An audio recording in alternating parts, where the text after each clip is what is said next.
இருக்கிற காலகட்டத்தில் நம்ம ஆண்கள் பெண்கள் எல்லாருமே வந்து பார்த்திங்கன்னா நாகரிகம் பேரில் நிறைய ஃபாஸ்ட் ஃபுட்டு சாப்பிட்டுருக்கோம். இயற்கையான உணவு யாருமே எடுத்துக்கிறது இல்லை. ஏதோ 100ல் ஒரு 15-20% தான் எடுத்துகிட்டு இருக்காங்க. நம்ம அதை சாப்பிட்றதுனால நம்ம பல்லு கெட்டு போகுதுங்கிறது யாருக்குமே தெரியாது.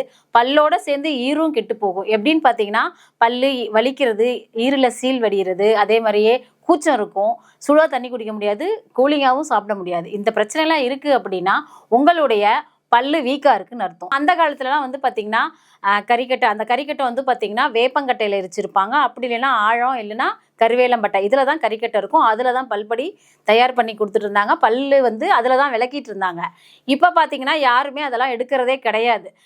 என்ன பண்ணுறோம், தூங்கி எந்திரிச்சோன்னே ப்ரஷ் எடுத்து நீட்டாக பல்ல தேய்ச்சிட்டு போயிட்டே இருக்கோம். அதில் வந்து நிக்கோடின்ற இருக்குது அப்படிங்கிறது எல்லாருக்குமே தெரியும். ஆனாலுமே அதை தான் நாம் யூஸ் பண்ணிகிட்ருக்கோம். அதை தவிர்த்துட்டு உங்களுடைய பல்லில் ஈரில் சீர் வராமல், ரத்தம் வராமல், கூச்சம்லாம் இல்லாமல் இருக்கணும்னா இந்த ஜரீரா பல்பொடி யூஸ் பண்ணுங்க. மூலிகை பல்பொடி வந்து பார்த்தீங்கன்னா எல்லா கடைகள்லையுமே கிடைக்கும்.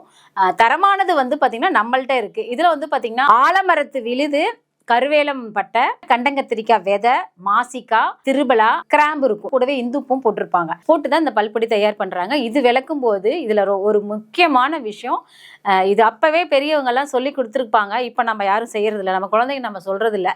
இது வந்து இந்த விரல்ல போட்டு தான் இந்த பல்பொடியை நம்ம தேய்க்கணும். தேய்க்கும் போது ஈரும் கெட்டு போகாது, நல்லாவும் நமக்கு டைஜஷனும் ஆகும். கூடவே இது வந்து செரிமானத்தையும், இது வந்து பசியையும் தூண்டுற ஒரு பகுதி. இந்த பல்பொடி நம்ம இப்படி தான் யூஸ் பண்ணி தேய்க்கும் போது நமக்கு பல்லுல எல்லா விதமான கிருமிகளும் போய் ஆரோக்கியமா இருக்கும். இது வேணும்னா நம்ம ஜரீரால வெப்சைட் இருக்கு, அதுல வாங்கிக்கலாம். இல்லைன்னா வீடியோ கீழே நம்பர் போகும், கால் பண்ணி பர்ச்சேஸ் பண்ணிக்கோங்க. தேங்க்யூ.